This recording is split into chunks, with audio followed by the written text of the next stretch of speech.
My friend mooched off me for tech help on his daughter's laptop, so I locked it down with girly themes and parental controls. Cue meltdown. Too long. Did not read at bottom. I believe this qualifies as a moral revenge story, but if the moderators and others disagree, please feel free to remove it. A bit of backstory and personal beliefs. I am always willing to assist my friends, but we all know someone who either has or is that one friend who is the group freeloader. The type of individual who knows a gathering is happening and shows up empty-handed, expecting to be offered free food and drinks the entire time. However, sadly, you tolerate them until the breaking point where you feel like you want to beat them senseless with a shovel. This narrative revolves around that friend with whom I finally reached that breaking point. My mooching friend is not good with technology at all. He displays zero respect for tech and consistently relies on me as his problem solver whenever something goes wrong, which is almost always his fault. This dates back to the early days of Windows 8, when it was an absolute disaster that everyone despised because it transformed the familiar Windows interface into a confusing mess. I truly dislike Windows 8, in case that's not clear. Recently, he purchased a laptop for his daughter, who needed it for school, but I suspect he merely wanted it for himself and needed to convince his wife to approve the expense. Instead of consulting me for advice, he decided to go to the Big Blue multi-story store and purchase the cheapest laptop model available that rhymes with hell. It took less than a day for him to struggle with it and then call me, asking if I could install Windows 7 because he detested Windows 8. I inquired why he didn't just return it and buy a Windows 7 model, to which he replied, "The Big Blue store doesn't have any Windows 7 laptops, only 8, and my daughter really needs this computer." Sure she does. I agreed, and he dropped it off within the hour. This occurred just after the release of Windows 8, and there were no classic shell programs available at the time that simply stated, "Get lost, new tablet design. We're using the old one everyone knows how to use," so my options were limited. I took an initial look at what I was facing, and unfortunately, Hell had only released drivers compatible with Windows 8 for that model.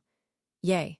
After about 6 hours of searching, downloading, and tweaking drivers while praying and cursing the tech gods, I finally managed to install Windows 7.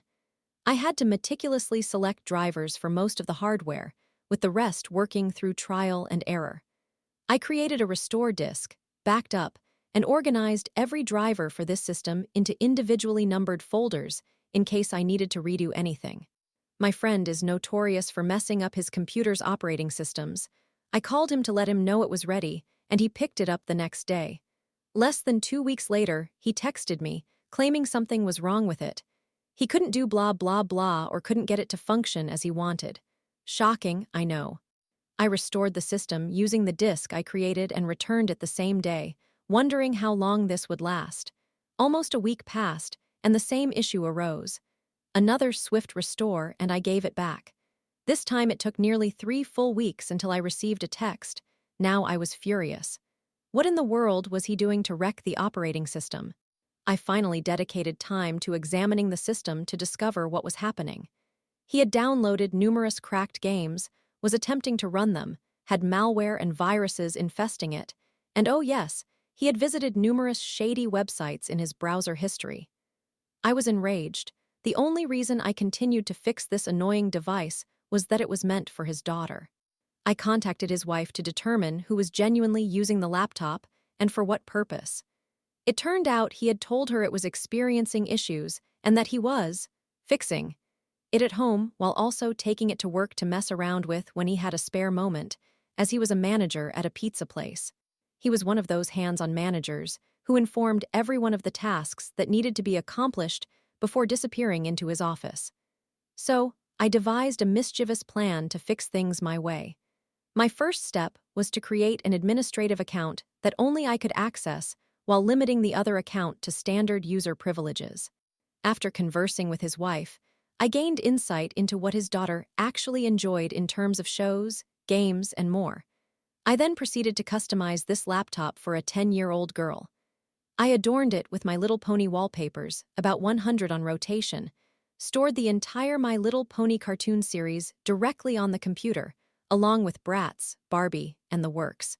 I even modified the icons to reflect My Little Pony theme and adjusted the user interface to feature pink and purple hues. I ensured there was a parental lock on the browsers to prevent anything inappropriate from appearing on the laptop.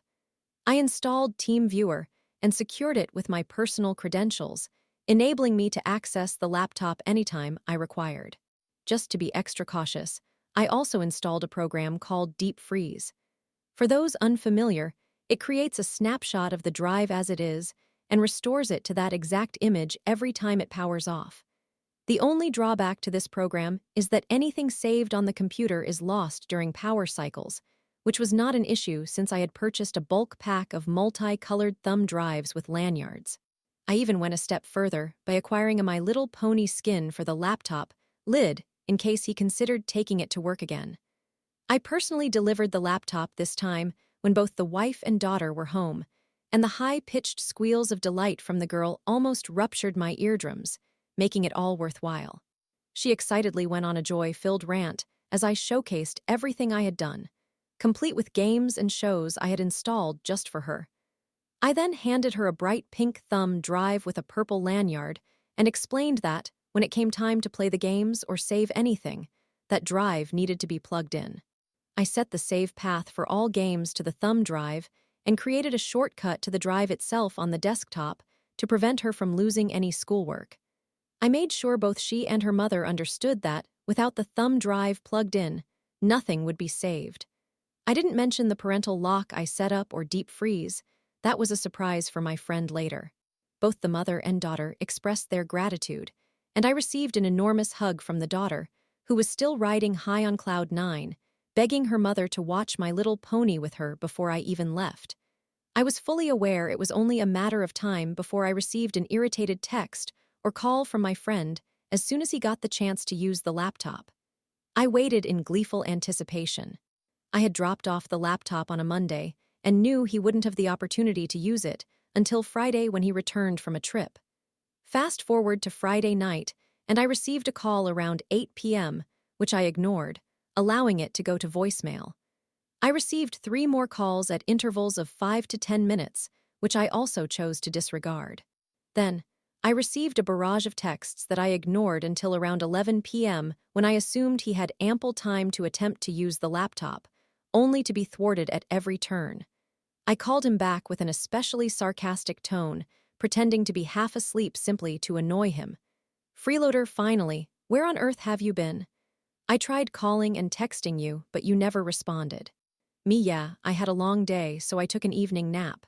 "What's up? Freeloader, what's up? This worthless laptop is broken, that's what. I can't get anything to work properly. I downloaded a game and tried to install it, but it says I don't have admin rights. I restarted it, and the game files vanished entirely, so I re-downloaded it, but still couldn't install it. It won't even let me browse the internet. I thought you fixed this. What in the world? Me, calm down, I'm sure it's something simple. Let me remote in." "Freeloader, wait, you can do that." "Me, yes, I got tired of it being dropped off, so I installed remote software. Let's see, the first thing I'll do is remotely restart the system." "Freeloader, IT did IT again." "Me, what? Freeloader, the game I downloaded has disappeared from the desktop." "Me, oh yes, I installed software on the laptop that restores it to a default state, so anything not saved on an external drive gets erased. I provided your wife and daughter with a thumb drive. Didn't they inform you it was necessary?" "Freeloader, no. What the heck? Why would you do something so ridiculous?" "Me, well, I've had to repair this thing 3 times already, and I got frustrated, so I ensured anything you downloaded or tried to install would be deleted and blocked. You don't have admin rights, I do. Last time, there were over a dozen viruses and malware from the games you downloaded, and the ones you tried to run could barely function on this laptop even if you possessed legitimate copies." "Freeloader, what the heck? Insert 15-minute rant that I didn't pay attention to because I didn't care well. Why can't I browse the internet?" "Me, are you sure? Let's see. I'll open Google and start browsing standard sites, hitting a few cartoon sites I favorited for your daughter. Everything seems fine to me. Were you perhaps referring to the porn sites in the browser history on your daughter's laptop?" "Freeloader, me, yeah, I thought so. As the upstanding individual I am, I enabled parental controls to ensure safe browsing for your 10-year-old daughter. What is wrong with you? Freeloader, but me no buts. It took a tremendous effort to get this laptop functioning properly for the sake of your daughter, and you turned it into your personal plaything, which necessitated 3 repairs on my part. I'm done with your nonsense. I made it so your daughter can utilize her laptop as and when she needs. If you want to acquire your own laptop and ruin it beyond repair, that is perfectly fine with me. No more freebies if you screw something up due to your own foolishness. If you believe this is unfair, I would be more than happy to inform your wife about the actual issues with the laptop, including screenshots of your browsing history. I don't mind helping, but you often take advantage of my generosity. Is there anything else you need? Assistance with Freeloader no me have a wonderful weekend. Click. After spending over 18 years in customer service and tech support, I may have gone a bit overboard with him, but I had reached my limit. It reminded me of the countless times the issue wasn't the hardware or software. It was the person cluelessly typing away and wondering why things weren't functioning. So, I simply removed that variable from the equation. Surprisingly, he did not encounter any further issues with that laptop. I wonder why. The only time I heard from anyone was his wife asking me to update various things and install software that the daughter needed for school, which I was more than happy to do. Too long, did not read a friend exploits me as his personal tech support for his daughter's laptop, which he keeps breaking. Thus, I customized it with girly themes and completely restricted it, making it impossible for him to change anything without my intervention. He confronted me, and I laid the truth on him. Story 2. I unknowingly helped my manager uncover a buyout, scored $13K in tech for $1,153, and launched my media business. What a twist. Attention all forms of media outlets, I do not grant permission to publish this story. Not at all. This includes websites, blogs, social media platforms, radio, podcasts, print news, and any type of transmission on any digital platform. This applies to all news organizations in the United States, Canada, South America, Europe, Asia, Australia, and New Zealand. I particularly do not give permission for any video platforms such as YouTube, Dailymotion, BitChute, and Patreon.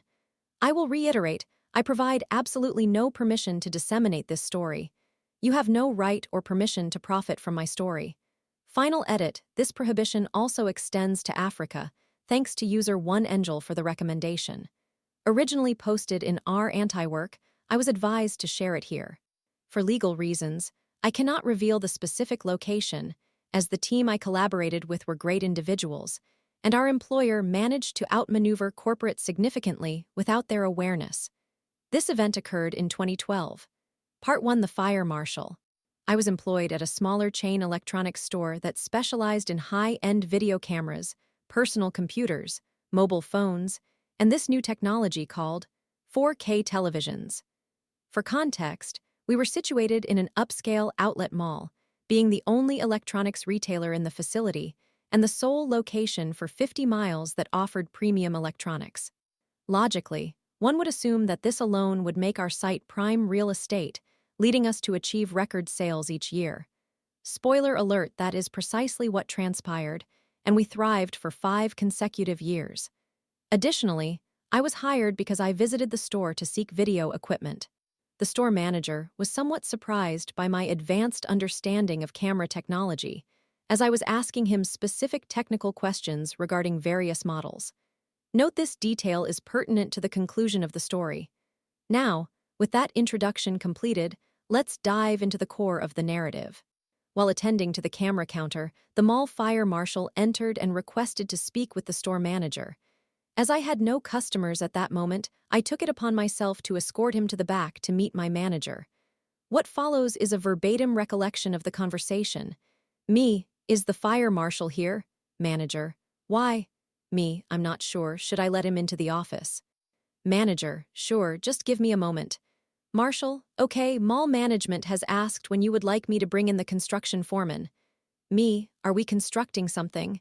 Glancing at my rather puzzled boss, manager. No, I didn't request a construction foreman. Marshal, aren't you aware of the new, overpriced clothing store that is set to open here?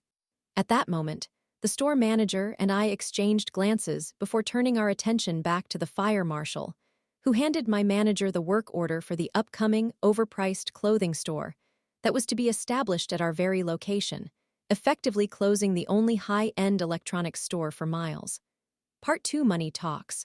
Several days later, the manager convened a store meeting with me and the rest of the team. Before this meeting, the manager had granted me permission to inform our 12-member team about the encounter with the fire marshal. The manager confronted corporate about the situation, and after some adept verbal negotiations, we uncovered the full story. Manager: I contacted corporate to inquire about what was happening, and I'll be straightforward. Overpriced clothing store has been attempting for a decade to secure a location in this outlet mall. They approached every store with buyout offers for their storefronts. The CEO of this electronics chain received an enormous check worth millions from overpriced clothing store to terminate our lease and transfer the storefront to them. We were not meant to learn any of this. Corporate wanted us in the dark until the very last day, which is 2 weeks from today. Everyone was extremely upset. In fact, our anger led us to do only the bare minimum, including the manager. Within a week, we significantly reduced our sales by 70%, prompting corporate to panic and send a troubleshooter to address the store. This individual was bewildered by our lack of effort and was taken aback when he informed us that we would not receive severance pay or a letter of recommendation. My manager politely instructed him to leave, assuring that he would manage the situation himself. Part 3 Oops, my finger slipped. After the troubleshooter was removed from our store, the manager examined the management handbook and discovered an interesting oversight regarding discretionary discounts. Specifically, the store manager was permitted to discount any product in the store by up to 90%, with the costs being covered during the year-end discretionary cost evaluation. Yes, you read that correctly, and the most interesting aspect of this story is that the store was scheduled to close at the end of February. Another store meeting was convened, with the manager informing us that 2 days before our final day, we would have an exclusive 90% off sale just for employees and their families. Upon hearing this, I asked the question everyone was considering. Me: so, just to clarify, does this apply to every item in the store? Manager: absolutely.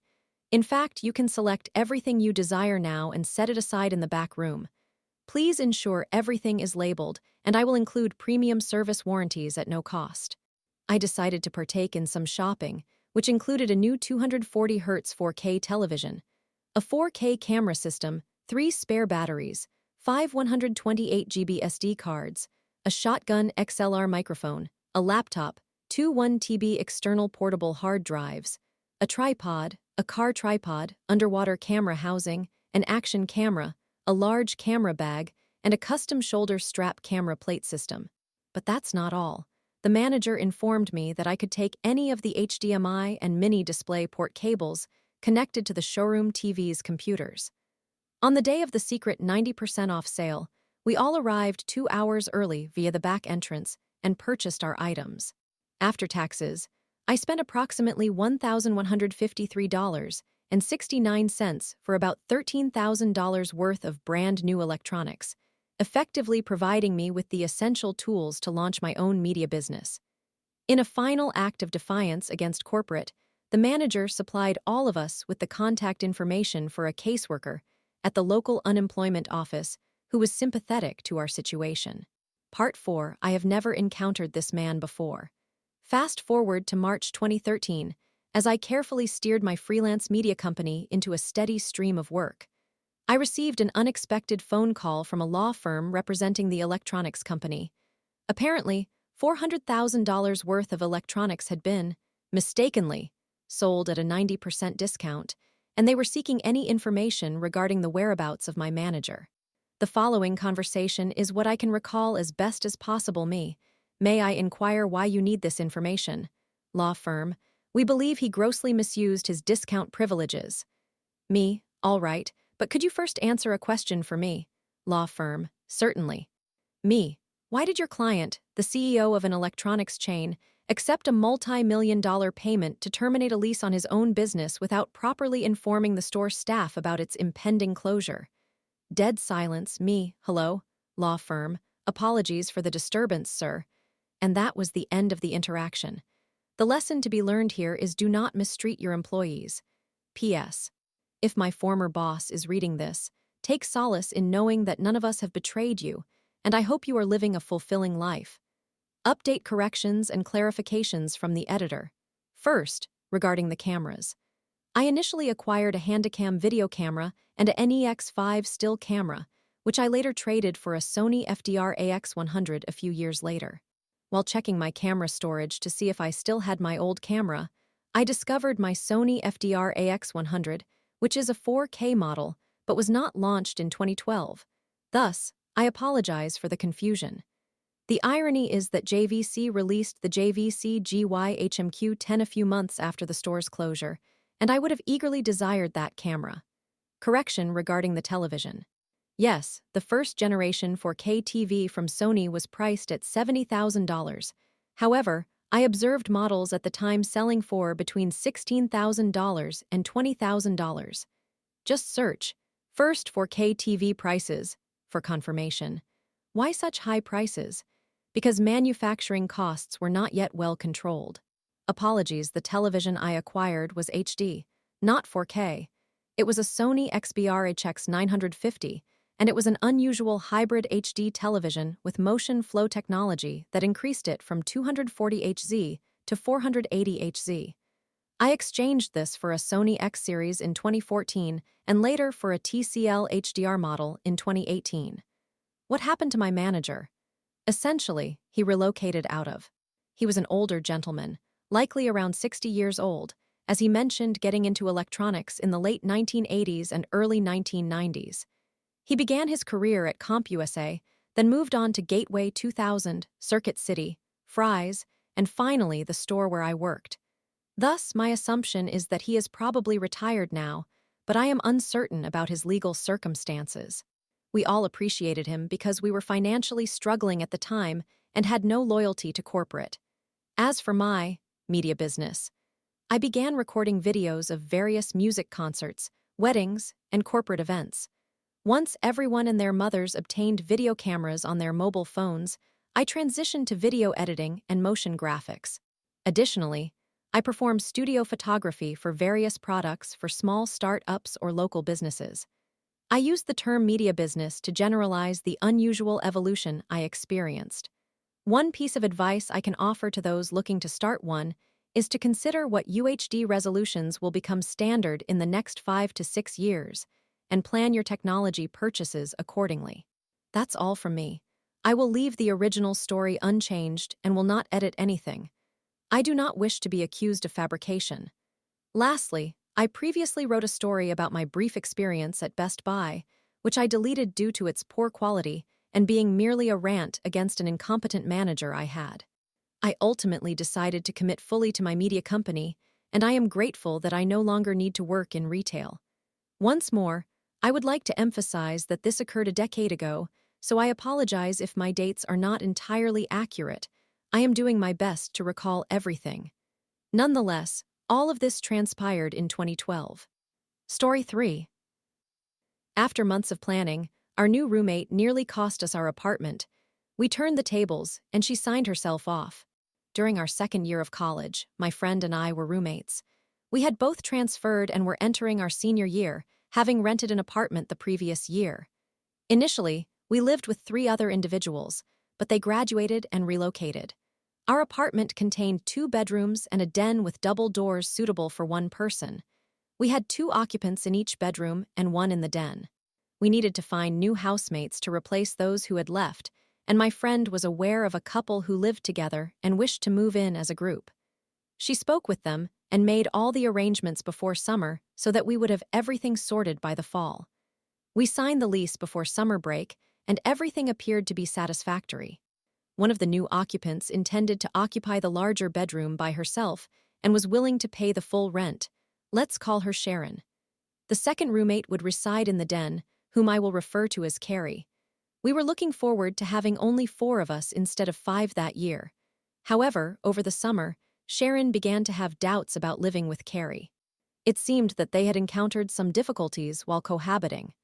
Sharon contacted my friend and me, claiming that Carrie had pushed her down the stairs during their time together, prompting her to purchase pepper spray and a taser for safety. According to Sharon, one night they suspected someone was attempting to break into their apartment, and while they were at the top of the stairs listening, Carrie instructed Sharon to investigate. Sharon was reluctant to do so, leading Carrie to shove her, resulting in Sharon falling down the stairs. We reached out to Carrie for her side of the story. She denied pushing Sharon and explained that while they did hear suspicious noises and called the police, she did not push Sharon down the stairs. My friend and I were uncertain about whom to believe and eventually advised Sharon that they would need to resolve their issues, as she was the one expressing concerns. We also mentioned that we would require at least a month's notice if she decided to change her mind. Ultimately, Sharon resolved to live with us and agreed to share the apartment with Carrie, so we assumed everything was fine. As summer came to an end, Sharon was moving in, and Carrie was scheduled to arrive a few days later. However, Sharon brought someone to the apartment to give her a tour. It turned out she was looking for a roommate and expected us to add this new individual to our lease through an addendum, despite not discussing it with us beforehand. Apparently, she still felt unsafe around Carrie and believed she would feel more secure with another roommate. She informed her prospective roommate that she had not anticipated living with Carrie, even though the four of us had all signed an addendum to include them both on the lease simultaneously. My friend and I began to feel increasingly uneasy about how things were unfolding. Unfortunately, our lease was set to expire soon, and we were required to sign the lease renewal shortly. We were unable to create an addendum to include the new person until after we signed the lease renewal. My friend and I had previously informed Sharon and Carrie about this timeline, and they had agreed to it. If we did not sign the lease in time, we would need to establish a completely new lease at a significantly increased cost that we could not afford. With school about to begin, it would have been challenging to find alternative housing so quickly. This situation escalated when Sharon expressed her fear that Carrie would not agree to include the new roommate on the lease and insisted that she would not sign the lease renewal unless we added her roommate first. We became frustrated because she had never consulted us regarding our comfort with adding another person, and she was now jeopardizing our housing situation to push us into signing someone with whom we had no prior acquaintance. We firmly explained to Sharon that we could not add her roommate before renewing the lease due to the apartment's regulations. She continued to make additional demands, stating that if we did not comply, she would refuse to sign the lease renewal, leaving us all without housing. She requested that I serve as a neutral witness to a verbal agreement between her and Carrie, in which Carrie would commit to adding the new roommate once we signed the lease renewal. I expressed my discomfort with this arrangement. This is when things took an interesting turn. Carrie had thus far seemed amiable, and my friend and I felt increasingly uneasy about Sharon's behavior. As Sharon continued moving her belongings in, she laid out her conditions. We refused to comply with any of them, not only because they conflicted with our apartment regulations, but also because we were not willing to allow Sharon to dictate our living arrangements, especially with someone we had never met. Then Sharon proposed a novel solution. She suggested that we sign her off the lease via an addendum, then sign the lease renewal with Carrie, and afterward add both her and her new roommate back onto the lease. This way, she would be safeguarded against being left on the lease without a roommate. My friend and I agreed to this proposal, and Carrie concurred as well. We proceeded to the office to inform them of our decision, which led them to draft the addendum removing Sharon from the lease. For the addendum to become valid, all parties needed to sign it. My friend, Carrie, and I signed, and after informing Sharon that it was ready, she went downstairs to sign her name off the lease. When she returned, we communicated our decision not to reinstate her on the lease. She became quite upset, stating that had we wished not to live with her, she would have willingly signed herself off anyway, a claim we were skeptical of. In tears, she lamented about just finishing her desk setup, but we remained unmoved. She had jeopardized the security and housing situation of 3 other individuals, as well as that of her potential roommate. She stormed outside and slammed the door. My friend and I felt a wave of relief, knowing we had secured our apartment and only needed to find someone to take her place. Shortly afterward, Sharon returned with an air of smugness and informed me that her mother was on the phone and wished to speak with one of us. I answered the call, putting it on speaker, while my friend listened in. Carrie had retreated to her room and shut the door. Upon answering, Sharon's mother unleashed a barrage of insults. She called me derogatory names and wished ill upon me. I maintained my composure and reiterated that I stood by our decision. Her insults persisted, and she went on to declare Sharon had no place to go, to which I confessed I did not care. After more vitriol, she hung up. I returned the phone to Sharon, who seemed taken aback by my lack of intimidation. She whispered an apology as I handed her phone back, then retreated to her room to begin dismantling her setup and packing. Since we had already prepaid our lease according to the apartment's rules, Sharon was eligible to stay until the end of the month, giving her approximately 5 days to arrange alternative accommodations. Although she made the process as arduous as possible, she eventually vacated the apartment. I do not believe I encountered her on campus or elsewhere afterward. That was the last I saw of her. The silver lining was that the prospective roommate Sharon had initially sought still required housing, so we added her to the lease and assisted her in finding a roommate. Although the process was quite drawn out, ultimately we regained our apartment. A word of caution: refrain from adding individuals to your lease months in advance, regardless of their willingness to pay rent while absent. People can undergo significant changes within a few months, and if they lack familiarity with you, they may not hesitate to disregard your interests. In summary, our new roommate was unwilling to sign the lease renewal due to distrust of another roommate, which put everyone's housing at risk. We ultimately outmaneuvered her into signing herself off of the lease while she thought we would reinstate her.